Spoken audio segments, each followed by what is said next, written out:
This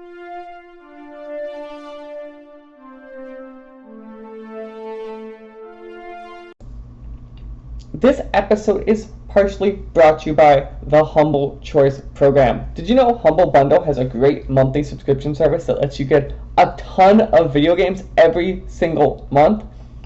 That's right, from plans range from $5 to $20 a month, you get a hold of a bunch of free games they have available to you. And you could use our code down in the description below to go and sign up. It would help our podcast and help you see what great games are available for you this month. Hello, everyone, and welcome back to one of these interview episodes of the SWW show. I'm Mike, and today with me, I think this is a first. So I've had returning guests before, but never returning guests because we're here to talk about them like transitioning like teams or offshoots or new games entirely. So I want to welcome back to the show, and I'm really hoping I remember pronouncing your name correctly. I think it's Mikkel, would that be, or did I mispronounce it again? Yeah, it's good. It's good. It's so in Polish, it's Michał. So whenever version like Mike, Michael is fine. I try. It's one of those, whenever I see it, like I know what your name translates to because we have the same name, just in different languages, but it's still one of those, it's like, how do I correctly pronounce it? But welcome back to the show. And today, so I want to make sure I understand this correctly. We're here to talk about Hamster Maze, which is made by We Dig Games, which, if I understand correctly, is an offshoot of... You used to work for Mass Creation. Is it more of an offshoot or a subsidiary of Mass Creation? It's a subsidiary. It's like, this is our internal team that is more focused on like lighter games. Let's call it like that. So, because, it's like the Mass Creation is doing more like arcade, slasher, lots of blood kind of games. But we have guys and girls in our team that are quite fond of like more kids games / casual games and that kind of things. And they're very internet freaks. So they are like lots of the guys and girls are into memes and like, that kind of funny stuff in the internet. And this turns into like an idea to create like internal team that will do games in that kind of spirit, let's call it. That's why We Dig Games. So this is like a separate brand, separate company, but we are working still together with Mass Creation. And from that came Hamster Maze. So let's transition perfectly into that kind of. So for people who are unfamiliar, I think from the name they're assuming you're a hamster in some sort of maze. But do you mind probably better explaining to people kind of what is Hamster Maze? Like, is it just I get a cheese in front of me and I start running? So when we finished Shing, there was some time off, let's say, in the company. So we started to look for new ideas for some new projects, and we went for a very like strange corners of the internet, YouTube to be exact, and we found that there is a gigantic community around the world of maze builders. So the people have hamsters at their homes, and they're building mazes for those hamsters, and then they put the hamster in the maze and film how this small little guy tried to beat the maze. And that's the thing. And we find out that those kind of films have like millions of views on YouTube. And we were like, okay, we think it's a like internet thing probably, but can we change it to a game? And the guy said, yeah, so let's do hamster races in a maze. So started to prototype a little bit, and then we came up with an idea to create like a hamster house. So you will be able to train your hamster to make it better in races. And like basically that's the Hamster Maze in a nutshell. So it's a hamster race when you compete with other hamsters from other players, and you can train those hamsters in your hamster home. That's the basic idea. So, and then the hamsters are faster, quicker, more intelligent to beat the obstacles in the maze and that kind of thing. I do find it funny that you got inspiration from one like from the internet, kind of with hamster mazes. Yes. So yes, that's the thing. Basically, we were like, okay, people are watching that kind of thing, so maybe they would like to play a game about this phenomena. So we said, yeah, let's do this. We have some time. Why not? We can try to prototype a game out of it, and we did it like in 6 months. There's just so many things that go off that one. I'm curious then, hamsters in the US at least is somewhat common, not like most common, it's not like dogs level common, but it's not like an uncommon pet. Is there not kind of like that massive hamster, I want to say culture or something kind of in where you guys are around like Eastern Europe? To be honest, it is. I mean, maybe not in Central Europe, but it's like France, Spain.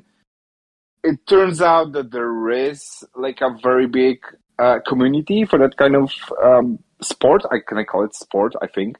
And like Asia regions, so China, Philippines, Vietnam, that kind of thing. But I saw that there's a very big community in Russia also. So yeah, I think we can say that probably we're gonna make that kind of activities also more popular, like around the world, because we saw when we released the first trailer and we started the Steam page, we found out that there is like a shit ton of views from Japan, for instance. So we're like, okay, yeah. So it's like, okay, we understand that like guys from Japan, players from Japan, people from Japan might be a little bit odd to us because of reasons. But yeah, I think this might be a good idea. Also, lots of my friends here in Poland said that this would be an awesome game for the kids because like the kids watch the trailer over and over again and they said, oh yeah, this is something that we can play. So I think this might be quite interesting for different groups. It's like the kids can have lots of fun, like just racing their hamsters around the maze. More let's say professional people can train them and raise them with their friends, like adult friends, or maybe do bets or something like that.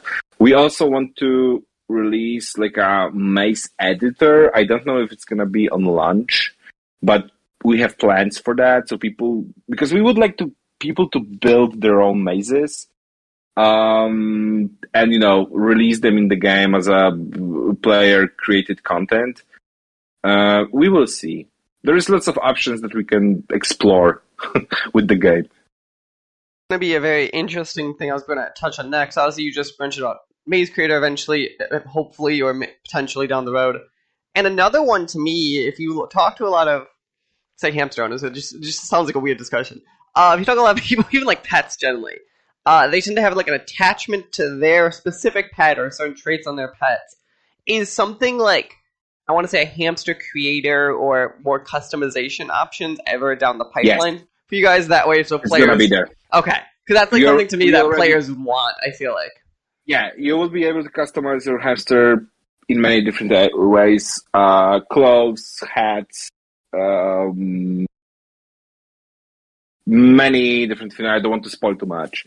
But we have basically at the moment there is like a gigantic cosmetic assets factory in our team because basically, so the hamsters are ready and like animations and everything like that is ready. So we are working mostly on two things. One is customization. The second thing are the additional mazes.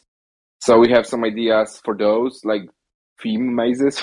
We want to do a cyberpunk maze with the but it's gonna be more like a laugh because I don't want to spoil too much, but it's gonna be lots of references to the game.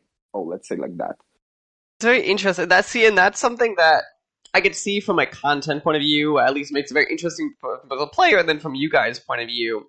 Um, I have your Steam page on my second monitor here, and one of the notes I have to jump to immediately because I want to know what this means. So you talk about how you get to race AI-controlled hamsters. When you say the word famous hamster owners, what does that mean? We're trying to get involved with people who are quote unquote famous around the hamster builders, like in real life, and people who got like hamster celebrity. We found out the community is big, and they have their own celebrities, celebrity hamsters, celebrity hamster owners, and things like that. So we are trying to like incorporate them in the game in some way, but still, it's like this is something that is very hard to do because we need to like target those people. Then we have to get in contact with them. Then we have to ask them if they are even interested in like cooperating with us. Very often it's heavily money involved because they would like to get paid and things like that. So we hope that we can do something. I think it's gonna be very hermetic, let's say joke, or very hermetic, probably not for casual player, but we want to hit as wider audience as possible. So we will see what will happen. It's like we can also create like celebrity, like hamster celebrity versions, kind of, not to break any license or things like that. But like I said, we want to have fun with this game, and we have many options to explore even after launch, and we have many ideas what to add to the game. We will see what the reception is gonna be, and if everything goes well, probably we will have lots of fun creating different kind of content for different kind of players. So I want to jump to. I think I have commented you guys immediately. You guys have a very cute and like cheeky art style, which I assume is on purpose. The one thing I want us to be focused on is the hamster. Where did you guys? Is it like one of your artists in house kind of choose hamster? Because to me, it is a pretty good representation of that like cheeky, like when you picture like an animated hamster kind of look to it. And I'm kind of curious, kind of the process of that one, of how you got a hamster look kind of right and feel right. It's like it's as with every game asset. So lots of research in the beginning, and then just like the decisions. Is it gonna be 100% realistic? Are we doing this a little bit more cartoony-ish kind of style? I think we are somewhere in the middle, because it's like the hamster guy is like super squishy and fluffy, but on the other side, we try to keep not like the model. We try to keep it a little bit stylized only. We did not make it like grotesque-ish kind of or cartoony. We want to stick to the real hamster as much as possible, but we want to add some cuteness, additional cuteness, even if the hamsters are super cute. But we want to, make them more adorable by kids or by people who are gonna watch this. Oh, come on, it's like hamsters are super cute, so we want to amplify this. I will give you of rodents to choose. Hamsters are probably the most family friendly for obvious reasons. Honestly, we just found out like some time ago when we released the trailer that there is like a hamster fandom, and the opposite is guinea pig fandom, and they are at war. So like there's so many comments like, "Oh, let's choose hamsters. Why they are not doing the game about the guinea pigs?" And we were like, "What is going on? Like basically, why?" There was so many questions about that. But yeah, we stick with hamsters. But maybe we'll do like a guinea pig DLC or something. We will see. That would see no. What you have to do is like you like parallel races of like hamsters versus guinea pigs. That's the trick you do. Oh, we don't want to escalate any kind of conflict between those groups, but yeah, but maybe we will see.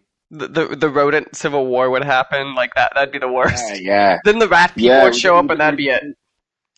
Yeah, they will find out where our office is, and it's gonna end up poorly. So we don't want to do that. The other thing I want to touch on, so looking at obviously you talk about the game, is one of the things I'm curious about is you talk about how you have the ability to develop like hamsters' skill sets and abilities. What is this? So it sounds very RPG-ish to me, at least in that way of how the hamster can learn things. Do you mind kind of touching on how that system exists? It's more gonna be like did you get in touch with like this Japanese Tamagotchi? Yeah, okay. So it's less RPG, more like Tamagotchi kind of thing. So you'll have to train it, you will have to feed it, you can set up a diet, that kind of stuff. But it's gonna be like super simple. We don't want to make it like over complicated, like with it's like 20,000 different statistics or whatever. So the thing is that when your hamster will be racing, there are going to be obstacles in the maze, and to get through the obstacle, you will have to play a minigame. It's going to be super simple minigame. So if you're going to train your hamster, the minigame is going to be easier. So you will have more time to decide. You will have it's not going to be as hard as in the beginning. So you will be able to finish the minigame faster, and then your hamster is going to be faster, stronger. It will use shortcuts, for instance, because it's going to be smarter, that kind of stuff.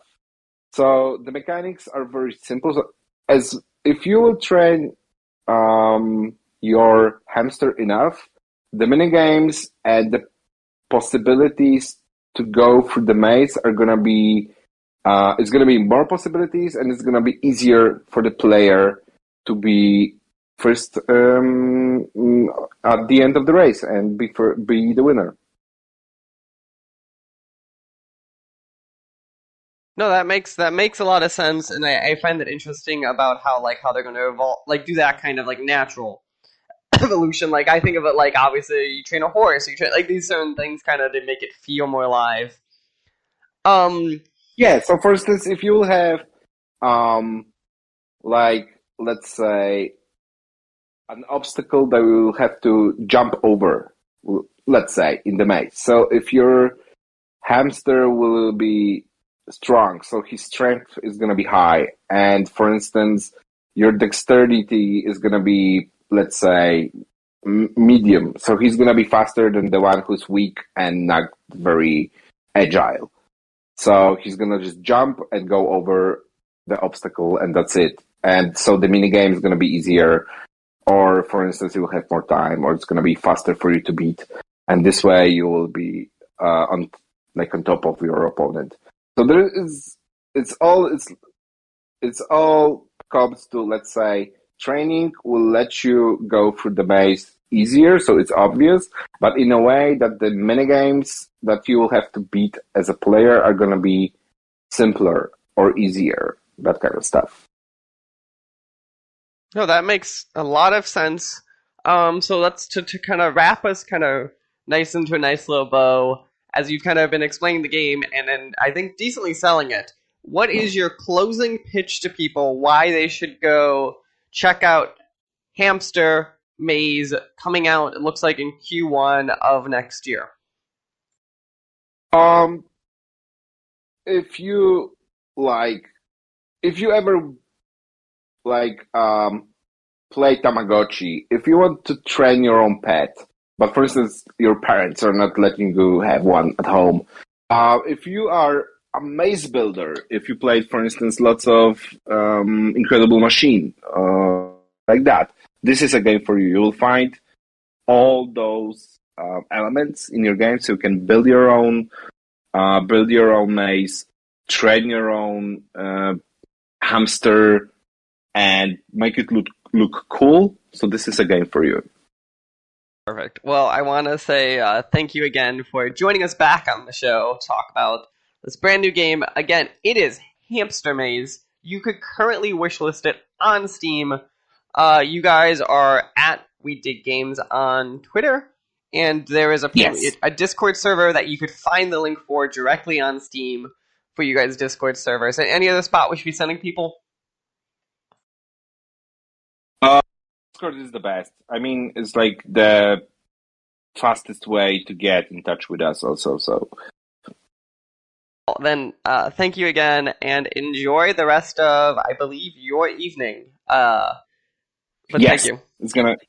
Thank you very much. This podcast was a production of the SWW Show. To learn more, go to theswwshow.com. Remember, you can follow the show on Twitter at the SWW Show. You can follow me at Mikey_Maroney. You can follow AJ at LowSeatBoy. Remember, new episodes premiere on Friday, 9 a.m. Central Time on anchor.fm/SWW and podcast services around the globe.